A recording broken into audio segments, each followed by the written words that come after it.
राज्यवर्धन सिंह राठौर जी इस वक्त हमारे साथ जुड़ चुके हैं, भारतीय जनता पार्टी के नेता। आपका स्वागत करते हुए राज्यवर्धन जी, 3 बड़ी वजह अगर मैं आपसे जानना चाहूं, 270 ये प्रचंड जीत है बीजेपी की, जिस तरीके से लगातार आगे की ओर बढ़ती हुई उत्तर प्रदेश में नजर आ रही है भारतीय जनता पार्टी।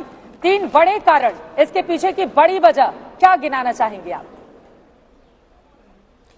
देखिए, सबसे पहले तो मैं आप सबको नमस्कार करता हूं, आपके दर्शकों को नमस्कार करता हूं। देखिए, ये जो रुझान आ रहे हैं, ये जनता का आशीर्वाद है। ये एक दिन से नहीं हुआ, ये कई सालों की मेहनत है।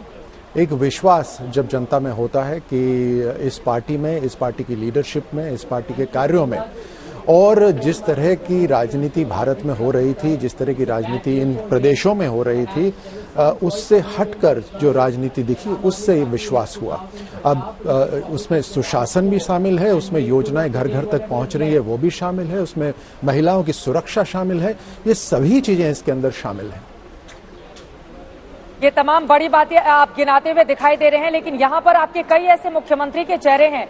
यूपी को अगर छोड़कर मैं दूसरे राज्यों की बात करूं, उत्तराखंड में वहां पर पुष्कर सिंह धामी पीछे चल रहे हैं, गोवा से सावंत साहब को लेकर इस तरह की खबरें सामने आई हैं, और बीजेपी पंजाब में अच्छा करने की उम्मीद जरूर कर रही थी, लेकिन कैप्टन को साथ में लेकर भी 3 सीटों के इर्द गिर्द ही दिखाई दे रही है। तो वहां पर पंजाब में ये हाल क्यों हो गया, और मुख्यमंत्रियों को लेकर इस तरह की स्थिति बीजेपी के भीतर कैसे बन गई, इसका भी जवाब आपसे राज्यवर्धन जी।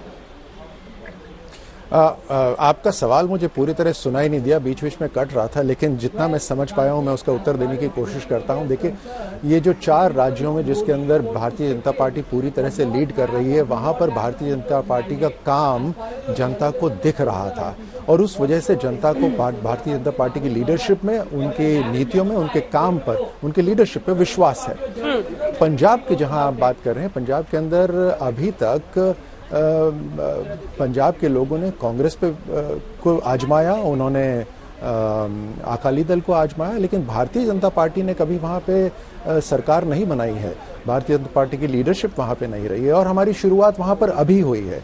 और देखिए, प्रधानमंत्री मोदी जी ने जिस तरह से कहा कि हम सत्ता के लिए नहीं आ रहे, हम सेवा के लिए आ रहे हैं, और देश में एक परिवर्तन लाना चाहते हैं, राजनीति में परिवर्तन लाना चाहते हैं, तो वो लड़ाई 1 या 2 दिन की या 3-4 साल की नहीं है। ये बहुत लंबी लड़ाई है जो हमने अभी पंजाब में अब शुरुआत करी है। तो आप आगे देखिएगा कि पंजाब के अंदर भी भारतीय जनता पार्टी में के जो काम है उसमें एक विश्वास जगेगा, समय लगेगा इसके अंदर। एक जीत तो अच्छी आपकी दिखी रही है राठौर साहब, उत्तर प्रदेश में इसे प्रचंड जीत ही कहा जाएगा, लगातार दूसरी बार, जो कोई वहां नहीं कर पाया पिछले 3 दशक से। उत्तराखंड में भी अच्छी स्थिति दिख रही है, मणिपुर में भी जबरदस्त। गोवा में क्या होगा सर? गोवा में देखिए मामला अटका हुआ है, और कांग्रेस वाले अपने विधायकों को छिपा रहे हैं आप लोगों से। 18 पर आप अटके हैं और 11 पर वो।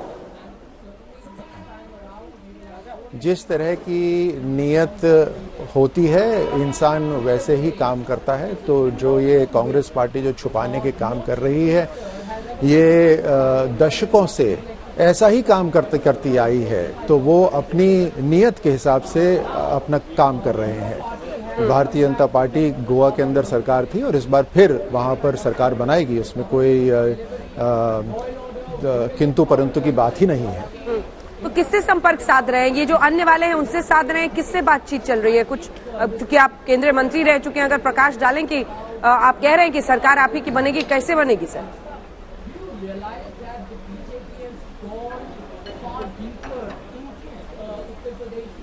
मेरे ख्याल से कट गया क्या फोन? नहीं, कटा नहीं सर, गोवा पर सवाल था कि किस तरह से आप कह रहे हैं 18 पर अभी मामला अटका हुआ, 21 चाहिए, 21 चाहिए। चलिए, राजेश गुप्ता जी आपके पास लौटेंगे। राजेश गुप्ता जी आम आदमी पार्टी के प्रवक्ता इस वक्त हमारे साथ जुड़ रहे हैं।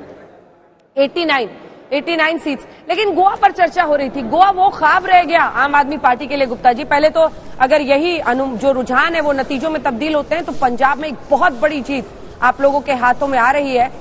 एक बहुत बड़ा राज्य, दिल्ली के बाहर जाकर वहां कामयाबी हासिल करना, लेकिन गोवा एक सपना रह गया आम आदमी पार्टी के लिए, क्योंकि पिछली बार से लगातार आप लोग मेहनत कर रहे हैं। वहां पर इस बार 2 में ही सिर्फ रुझान बता रहे हैं कि आपको सीट मिलेगी। आम आदमी पार्टी को दफ्तर में जाना है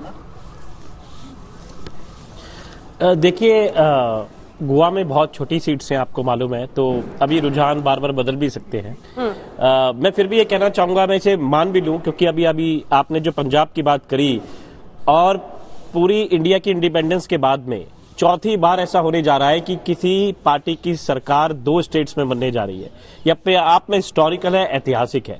10 साल पुरानी पार्टी है और जिस तरीके से दिल्ली में 2 बार एक तरफा जीत मिली और आज पंजाब में भी आप देखिए बिल्कुल एक तरफा है, तो बहुत बड़ी बात है। लोगों ने वोट नहीं दिया है, बल्कि मैं तो कहता हूं कि एक मौका दिया, एक चांस दिया है कि जो दिल्ली का अरविंद केजरीवाल मॉडल था उसको बहुत अच्छी तरीके से उन्होंने पसंद भी किया, प्यार किया, और वो चाहते हैं कि वहां भी नाम की राजनीति ना ही हो, इसलिए बड़े बड़े नाम हार रहे हैं, लेकिन काम वहां पर जीत रहा है, इसलिए हम वहां पर जीत रहे हैं। आपने जो गोवा की बात करी, तो जैसे कि मेरे बीजेपी के साथी कह रहे थे कि पंजाब में शुरुआत है उनकी, ऐसी गोवा में अभी नई पार्टी है। अभी जो पंजाब का, जो दिल्ली का धमाका पंजाब तक आवाज गई, अब पंजाब के धमाके की आवाज पूरे हिंदुस्तान में जाएगी। और गोवा हो चाहे फिर उत्तर प्रदेश और उत्तराखंड हो, अगली बार आप देखिएगा वहां भी लैंडस्लाइड विक्ट्री जरूर होगी, मुझे ऐसा लगता है।